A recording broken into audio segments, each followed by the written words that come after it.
I'll never forget standing there in my bedroom. It was dark, it was cold, it was winter in Boston. And for the first time in 3 months, I had beaten my habit of hitting the snooze button. There are so many people in the world, and you know, you may be watching this right now, and you have these incredible ideas, and what you think is missing is motivation. And that's not true.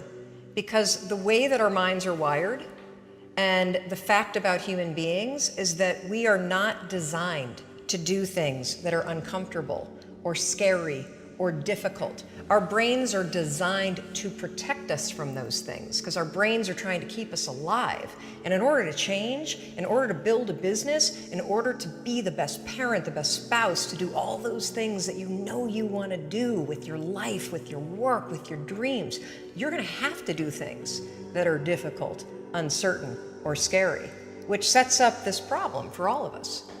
You're never going to feel like it. Motivation's garbage. You only feel motivated to do the things that are easy, right? Why do you think that is? Oh, I know exactly why that is. Because I've studied this so much, because for me, one of the hardest things to figure out was, why is it so hard to do the little things that would improve my life? And what I've come to realize, and what we'll talk a lot about today, is that the way that our minds are designed is our minds are designed to stop you at all costs from doing anything that might hurt you. And the way that this all happens is it all starts with something super subtle that none of us ever catch. And that is with this habit that all of us have that nobody's talking about. We all have a habit of hesitating. We have an idea, you're sitting in a meeting, you have this incredible idea, and instead of just, saying it, you stop and you hesitate. Now, what none of us realize is that when you hesitate, just that moment, that micro moment, that small hesitation, it sends a stress signal to your brain. It wakes your brain up, and your brain all of a sudden goes, oh, wait a minute, why is he hesitating? He didn't hesitate when he put on his killer spiky sneakers. He didn't hesitate with the really cool track pants. He didn't hesitate with the NASA t-shirt. Now he's hesitating to talk, something must be up. So then your brain goes to work to protect you. It has a million different ways to protect you. One of them is called the spotlight effect. It's a known phenomenon where your brain magnifies risk. Why? To pull you away from something that it perceives to be a problem. And so you can truly trace every single problem or complaint in your life to silence and hesitation. Those are decisions. And what I do, and what's changed my life, is waking up and realizing that motivation's garbage. I'm never going to feel like doing the things that are tough or difficult or uncertain or scary or new. So I need to stop waiting until I feel like it. And number two, I am one decision away from a totally different marriage, a totally different life, a totally different job, a totally different income, a totally different relationship with my kids. Not like one decision, I'm divorcing you in the marriage example, but one decision on, you could be having a conversation with your spouse and you feel your emotions rise up, and within a tiny window, those emotions can take over and can impact how your marriage goes. Or you can learn how to take control of that micro moment and make a decision to act in a way that actually shifts your marriage. Your life comes down to your decisions, and if you change your decisions, you will change everything. I was 41 years old. I was unemployed. My husband had started a restaurant business, which was his dream. This is actually a funny story. When he got laid off from a big job in high tech, and I think he was really relieved. You know how a lot of us wait to quit our jobs and then we get laid off and we're like, yes. And he said, I'm not going to look for a job. I'm going to go into the restaurant business. And I think I said the most famous lines of our marriage at that point. I looked at him and I said, listen, buddy, inspiration is for strangers. You get your butt back to that job and you pay the mortgage. And again, micro moment where I'm being a jerk instead of being a supportive wife. But that's an example of where, when he said he was not going to go get a job, but he was going to start a business, the first thing that was there was fear. Right. And so fear was making the decision for me. God, I love that you can share that though. That's so powerful. Well, so what happened is the first restaurant was a home run. And of course, what do when things are successful? You grow it. You grow it really big. And so they decided to raise some money. And we threw in our home equity line, the kids' college savings. They tried to open a second and a third, and at the same point, a grocery store chain encouraged them to go into wholesale. So it basically got way too big, way too fast, and the wheels started to come off. And they came off so badly that the second restaurant failed, and they held on to it for too long, like a lot of us do. It's another trick our brains play on us called sunk costs. When you throw a ton of time and a ton of money at something, it's really hard to let go of it. And if you haven't done it in business, we all have a relationship in our past, stayed way too long. That was a trick your brain played on you. So by the time that they closed the second restaurant, it was an $800,000 loss. Ooh. I mean, that meant our entire home equity line gone. Right. It meant kids' college. I get just choked up just thinking about how terrifying it was. And so I found myself at the age of 41, like just feeling like a complete failure. And so did Chris. And to make it worse, not only had we lost all of our savings, but so many friends and family members had invested. And so there was this real tension between the truth of what was happening and what you had to do in public, because it was public business. Shame, failure, embarrassment, and the liens started to hit the house. The phone started to ring, and it was nothing but collection calls. And I just remember feeling this tremendous shame. And at some point, I think we all hit that moment in life where things just are not going how you thought they would go. And what's amazing about those moments is we all respond very differently. So my husband, he would spring out of bed and he would head right out that door, 6 o'clock in the morning, and he would go meet his partner, and they would go to the bank and they would dig right in and they would face their problems head on. And he's also a smart guy. I mean, he did not want to be in the house when yours truly woke up, because I was a raging bitch at that point in our lives. And the reason why is because when you're scared and you're afraid and you're jealous and you're overwhelmed with emotion, it is so much easier to point the finger at other people. That's a decision, by the way. Sure. One you may not be aware that you're making, but you're still making it. So what would happen to me is the exact opposite. Is Chris would be gone, the alarm would go off at 6 o'clock in the morning, and I would lie there. And I would think about the lien on the house, and I would think about the bankruptcy that we were facing, and I would think about how much we had fought the night before, and I would think about the fact that I was unemployed, and I would hit the snooze button. I mean, why would you get up when your life is like that? Why would you? I mean, I needed confidence, I needed courage. I was so tapped out. And you know, in the scheme of life, hitting the snooze button is not that big of a deal. But here's the thing about life. None of us wake up and say, today is the day I destroy my life. What we do is we kind of check out because it feels overwhelming. Or we check out because we're afraid. Or we check out because we start listening to self-doubt. And then we make these teeny tiny decisions all day long. We don't even realize it. Decision to not get up on time, a decision to not eat the right thing, a decision to snap at your kids, a decision to not speak in a meeting, a decision to not look for a job, a decision to not deal with your finances, a decision to not call your parents, like whatever it is. All day long, these tiny decisions that take you so far off track. And then you wake up like I did and you look at your life and you think, how the hell did I get here? And more importantly, how do I get back over there? And you have no idea. And so I was so trapped. And I know from your story, you felt the same way. Like you knew that there was more in store for you, but you couldn't figure out, how do you close the gap? How do you find the power that's in you? How do you discover your greatness? How do you solve these problems? It feels so overwhelming when you can't. I mean, I would go to the grocery store and the items would scan and I would be sitting there readying my excuse because there was no way that my check card was going to clear. Wow.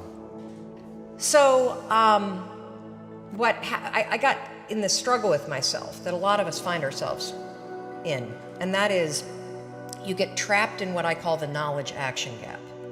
You know what to do, but you can't seem to make yourself do it, right?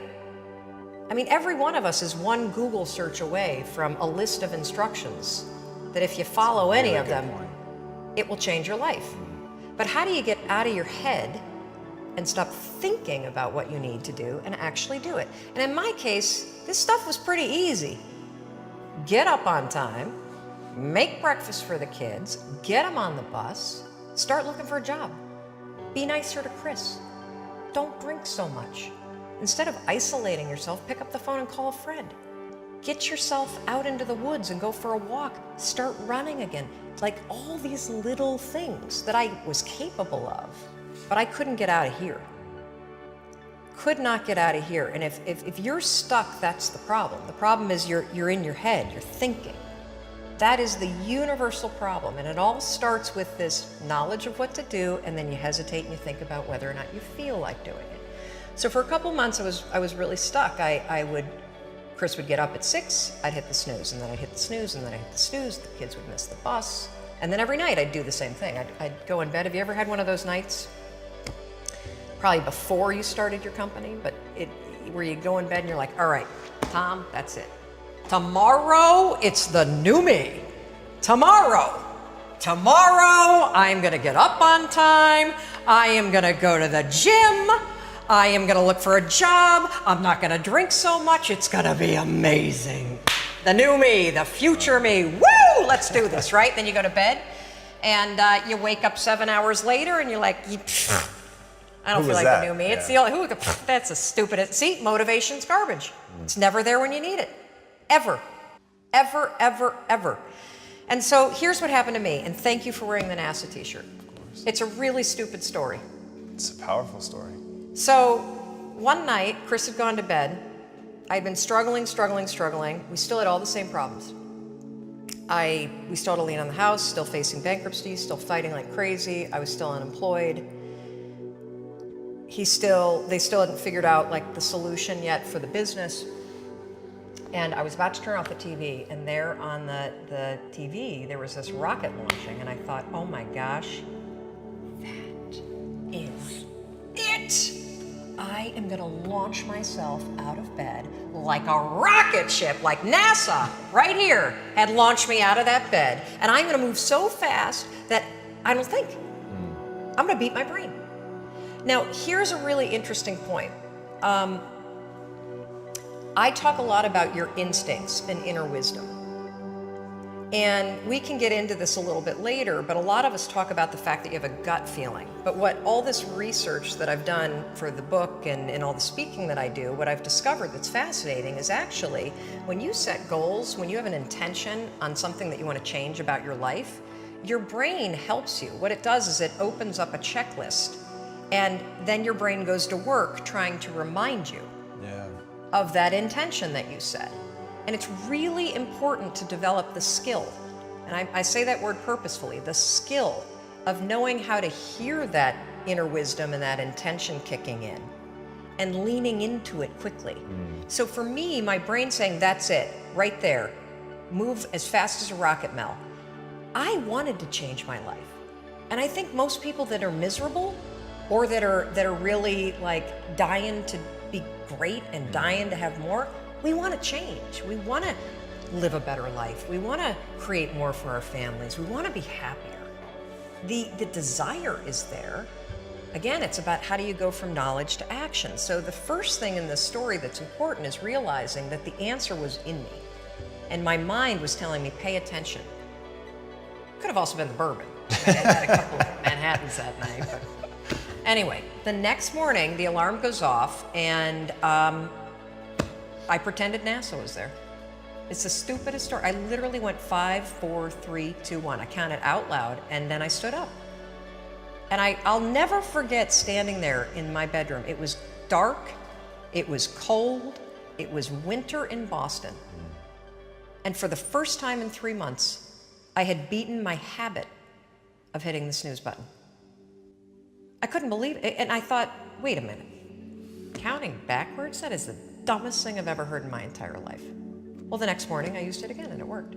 The next morning I used it again, and it worked. The next morning I used it again, and it worked. And then I started to notice something really interesting.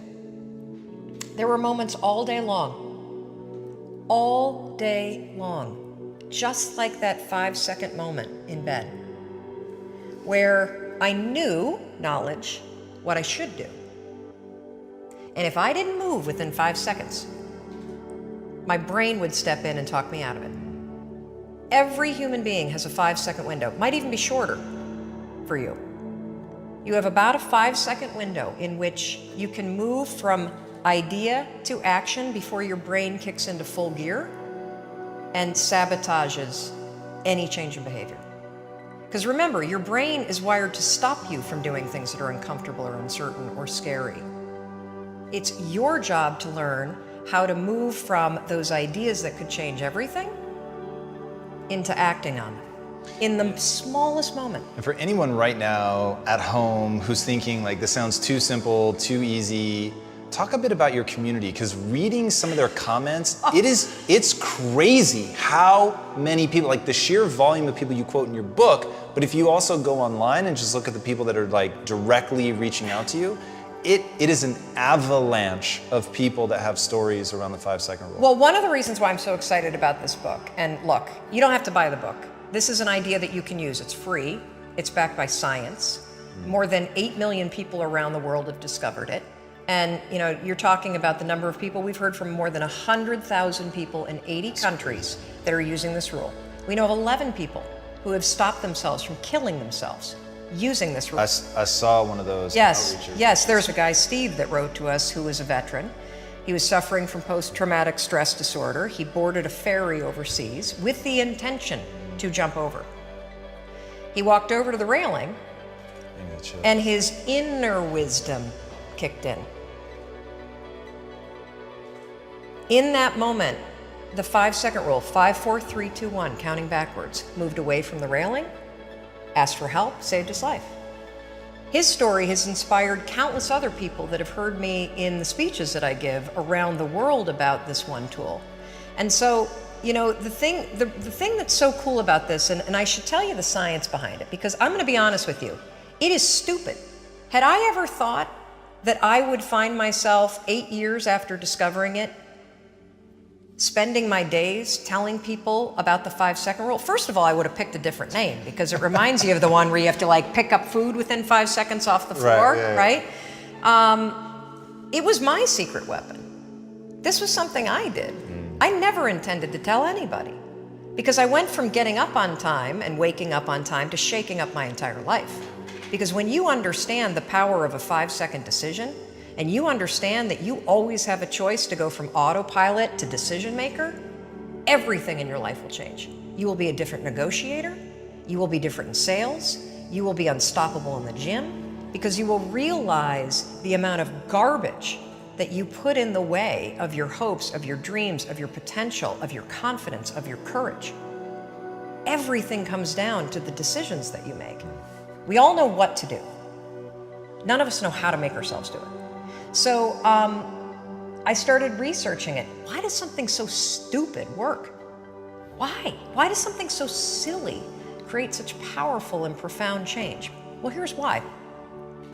The rule is a form of metacognition. Metacognition is a fancy pants term that means something real simple.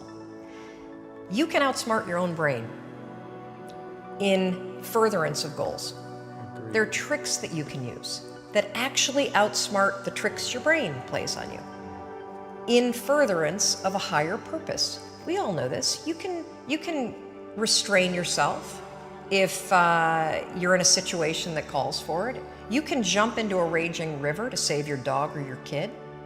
You can direct yourself in ways if it's important to you. And so the rule, what it does is it does something really remarkable.